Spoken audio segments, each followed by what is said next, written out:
आज अतिशय आनंदाची गोष्ट आहे की पुण्याला मोठ्या प्रमाणात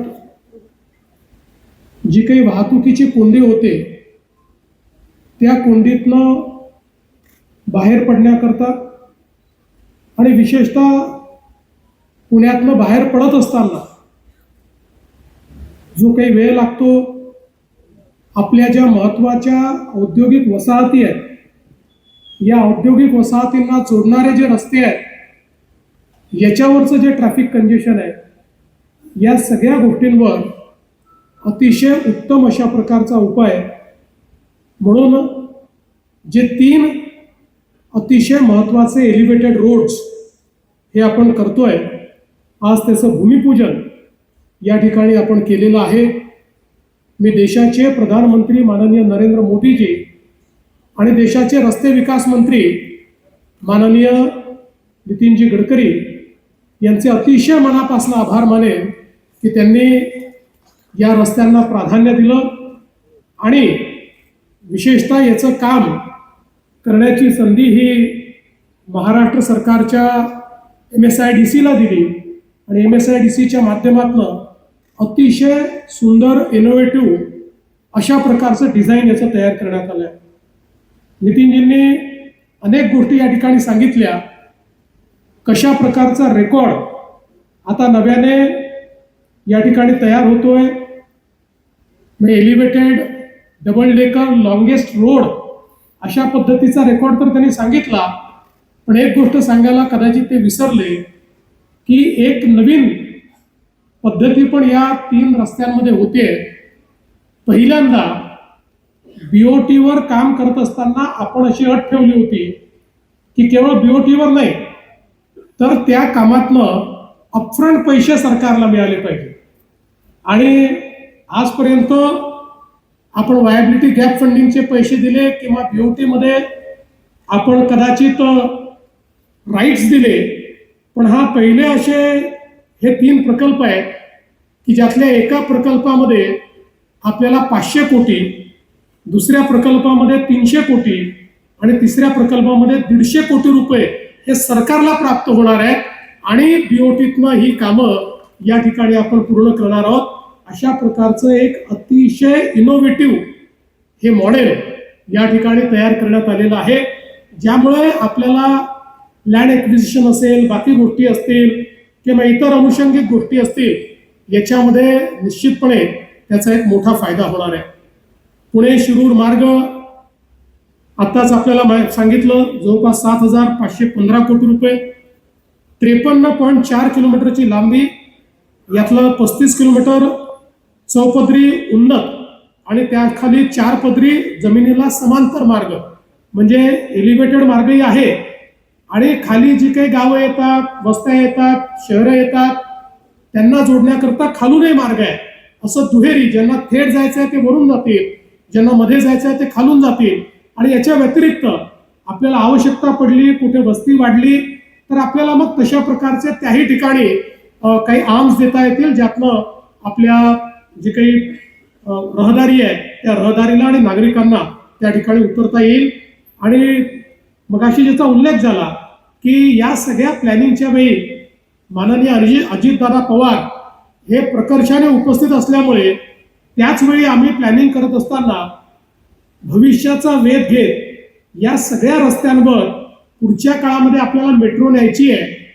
आणि जर आज हे पूल बांधून टाकले, आज जर आपण हे त्या ठिकाणी एलिव्हेटेड रोड बांधून टाकले तर उद्या मेट्रो नेताना आपल्याला अडचण होईल, याचा विचार करत ॲडव्हान्समध्ये मेट्रोचं प्लॅनिंग केलं.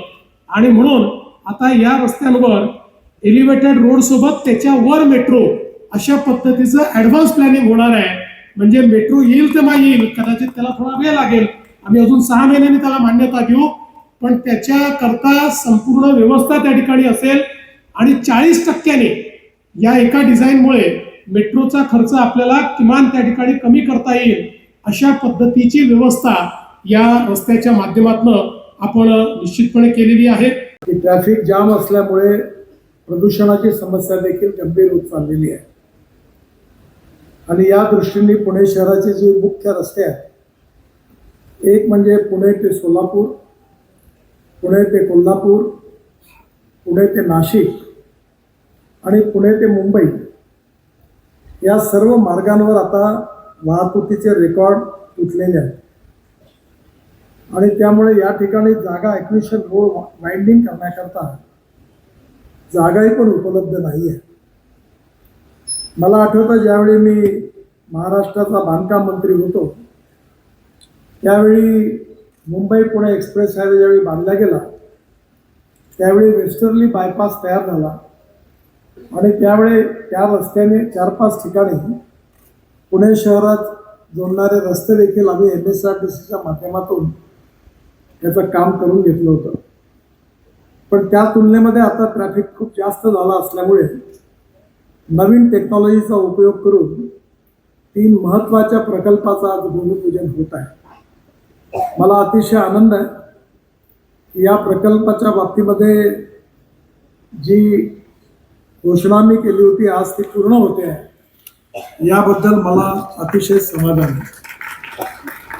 पण त्याचबरोबर विशेष रूपाने आठवण होते आहे की मी त्यावेळेचे तत्कालीन अर्थमंत्री अजितदादांना आणि देवेंद्रजींना एक विनंती केली होती की हे प्रोजेक्ट करण्याकरता मला महाराष्ट्र सरकारकडनं काही मदत पाहिजे आहे. पहिली मदत ही आहे की हे जे प्रोजेक्ट होणार आहे या प्रोजेक्टवर जो स्टील आणि सिमेंट वापरला जाईल त्यावरचा जो GST आहे 18%, त्यातला 9% हा भारत सरकारचा आणि 9% महाराष्ट्र सरकारचा आहे. याला तुम्ही एक्झेम्प्ट करून द्या. दुसरी विनंती केली होती की या संदर्भात सँड असेल, स्टोन असतील, गिट्टी असेल, ॲग्रिगेट असेल, जे मटेरियल वापरलं जाईल ते मटेरियल वापरण्याकरता तुम्ही मला रॉयल्टी फ्री हे मटेरियल द्या आणि जर यथाकदाचित रोडमध्ये कुठे जर काही ॲक्विशन करावं लागलं तर ती मदत करा. मला अतिशय समाधान आहे की तत्कालीन अर्थमंत्री अजितदादांनी अनेक वेळा 2-3दा मी स्वतः आलो होतो याच्या मिटिंगा घेतल्या, त्याचं फॉलोअप केलं आणि त्यांनी आणि देवेंद्रजींनी त्या महाराष्ट्राच्या कॅबिनेटमधून त्या प्रस्तावाला मंजुरी दिली आणि त्याचमुळे आजचा हा प्रकल्प आज आपण सुरू करतोय. आजचा दिवस आपल्या पुणे जिल्ह्याच्यासाठी खरोखरच ऐतिहासिक आणि आनंदाचा दिवस आहे. पुणे हे विद्येचे माहेरघर आहेच, पण ते उद्योग, तंत्रज्ञान आणि रोजगाराचंही मोठं केंद्र बनत चाललेलं आहे. त्यामुळे शहराचा वेगाने विस्तार झाला आणि त्याचबरोबर वाहतूक कोंडीची मोठी समस्या बनली. त्या समस्येवर कायमस्वरूपी उपाय करण्यासाठी आणि पुण्याच्या विकासाला आणखी वेग देण्यासाठी आपण आज इथे सगळेजण एकत्र जमलेलो आहोत आणि केंद्रीय मंत्री आदरणीय नितीनजी गडकरी साहेब यांच्या दूरदृष्टीतून आणि राज्याचे मुख्यमंत्री देवेंद्रजी फडणवीस साहेब यांच्या सक्षम नेतृत्वाखाली आज पुण्याच्या भविष्यासाठी अत्यंत महत्त्वाच्या अशा 3 उन्नत महामार्गाचं भूमिपूजन झालेलं आहे. ही आपल्या सर्वांसाठी अत्यंत अभिमानाची गोष्ट आहे. या 3 प्रकल्पांसाठी आपल्याला सगळ्यांनाच माहिती आहे की अजितदादांनी सातत्यानं पाठपुरावा केला होता, अनेक बैठका घेतल्या होत्या, केंद्र आणि राज्य सरकारशी अनेक वेळा समन्वय साधला होता आणि हा विषय कायम प्राधान्याने लावून धरलेला होता. म्हणूनच आजचा हा दिवस पाहण्यासाठी नक्कीच त्यांचं मोठं योगदान आहे असं म्हणायला हरकत नाही. मला पूर्ण विश्वास आहे की हे 3 महामार्ग पुण्याच्या विकासासाठी खऱ्या अर्थानं गेम चेंजर ठरणार आहेत. या रस्त्यांमुळे विकासाच्या नव्या वाटा खुल्या होतील आणि आदरणीय अजितदादांनी पाहिलेल्या स्वप्नांच्या पूर्ततेकडे टाकलेलं हे एक महत्त्वाचं पाऊल ठरेल. Pune metro ring road, Pune विमानतळ, नवीन टर्मिनल, पिंपरी चिंचवड आणि हिंजवडी IT पार्कचा विस्तार, चाकण तळेगाव औद्योगिक पट्ट्याचा विकास अशा अनेक महत्त्वाच्या प्रकल्पासाठी निधी मिळवणं आणि त्यांच्या कामाचा सातत्यानं आढावा घेणं हे आदरणीय दादांनी अत्यंत प्रभावीपणे केलेलं आपल्या सगळ्यांना माहिती आहे. पुणे शिरूर उन्नत मार्ग हा भविष्यातील गरजा लक्षात घेऊन अत्यंत चांगल्या रीतीने उभारला जाणार आहे. त्यामध्ये आधुनिक वाहतूक कॉरिडॉर आहे, अत्याधुनिक तंत्रज्ञान, सुरक्षित रचना आणि मल्टीमोडल कनेक्टिव्हिटीमुळे हा प्रकल्प पुण्याच्या सर्वांगीण विकासाला मोठी चालना देणार आहे. सगळ्यांचा प्रवास सुकर करणार आहे, सुरक्षित करणार आहे, जलद करणार आहे आणि सुलभ करणार आहे. राज्य सरकार आणि केंद्र सरकारच्या माध्यमातून PWD विभाग, सार्वजनिक बांधकाम विभाग आणि या विभागाचं जे कॉर्पोरेशन आहे MSIDC यांच्या माध्यमातून पुण्यातील अतिशय महत्वाकांक्षी अशा प्रकल्पांचं आज भूमिपूजन सोहळा माननीय नितीनजी गडकरी साहेब आणि आपले सर्वांचे नेते माननीय श्री देवेंद्रजी फडणवीस साहेब आणि उपस्थित सर्व सन्मान्य पदाधिकाऱ्यांच्या उपस्थितीत इथं पार पडलाय.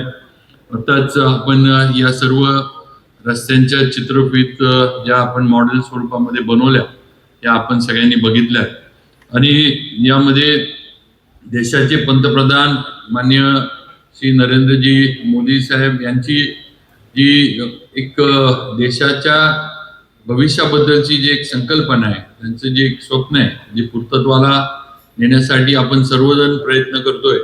जे 5 ट्रिलियनची इकॉनॉमी भारतानं गाठली पाहिजे आणि त्या इकॉनॉमीमध्ये महाराष्ट्राचा पण वाटा हा 1 ट्रिलियनचा जो आहे तो आपला असला पाहिजे आणि ते स्वप्न जे आहे ते पूर्ण करण्यासाठी पायाभूत सुविधा ज्याला आपण म्हणतो, या सुविधा सक्षम असणं आत्ताच्या काळामध्ये, आत्ताच्या सगळ्या जे काही बदलतं वातावरण, बदलतं हवामान, पाऊस वगैरे जे काही आपण अनुभव घेतोय या सगळ्याला या पायाभूत सुविधा टिकल्या पाहिजेत. नवीन टेक्नॉलॉजी याच्यामध्ये AI असेल, इतर असेल ती वापरली गेली पाहिजे आणि वर्ल्ड क्लास इन्फ्रास्ट्रक्चर ज्याला आपण म्हणतो की जे आपण जगात बघतो ते आपल्या इथं आपण करू शकतो आणि आपण ते केलंय हे नक्कीच या निमित्तानं आपल्याला सांगावंसं वाटतं आणि त्याचाच आणखीन एक पुढचा भाग म्हणून आपण आज या तिन्ही प्रकल्पांना यांचं भूमिपूजन करून यांचं काम सुरू करतोय.